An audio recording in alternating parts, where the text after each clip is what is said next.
Rob says, Bradley, the ID page that you guys made for me looks great. I'm unfamiliar with how AWS stack hosting works. When I want to edit or add to the ID page, do I need to download it by saving it as an HTML and set up my own account to upload it after making my edits? Yeah, well, there's two things you can do. You can ask us to edit it, and we do have an editing fee.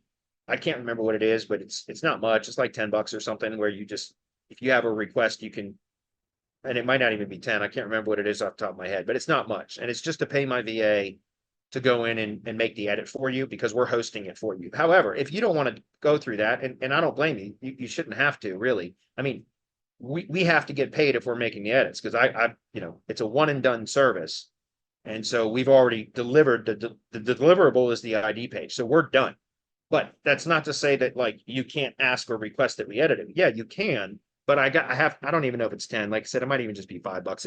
It's just to cover my VA's time, because I got to pay them to do that. So, however, I'm not saying you have to go through us and pay $5 or $10 or whatever it is each time you want an edit, because if you're going to be making multiple edits, that wouldn't be economical, right?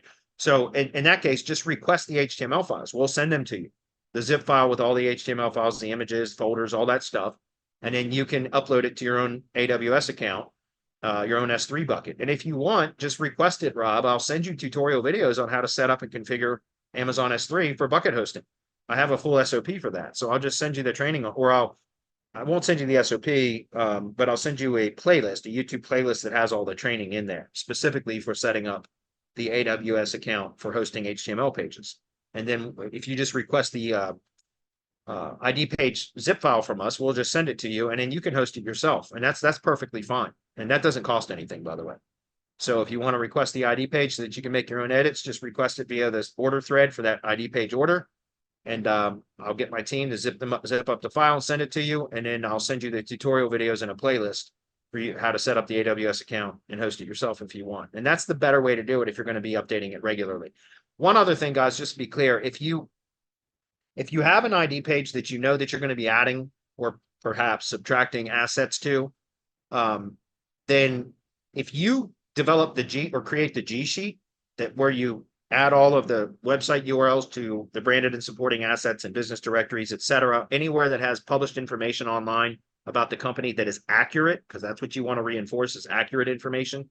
Then if you create the G sheet and then send us the embed code for the G sheet, we'll embed it into the ID page, and then you can add or subtract asset URLs to the G sheet whenever you want. And you don't need us to edit the page, because that's updated dynamically. It's an embedded G sheet, right? And that's what I recommend for most people to do, is let us build the ID page for you. We'll host it for you. But if you give us the G sheet embed code, then you can add or subtract assets as often as you want.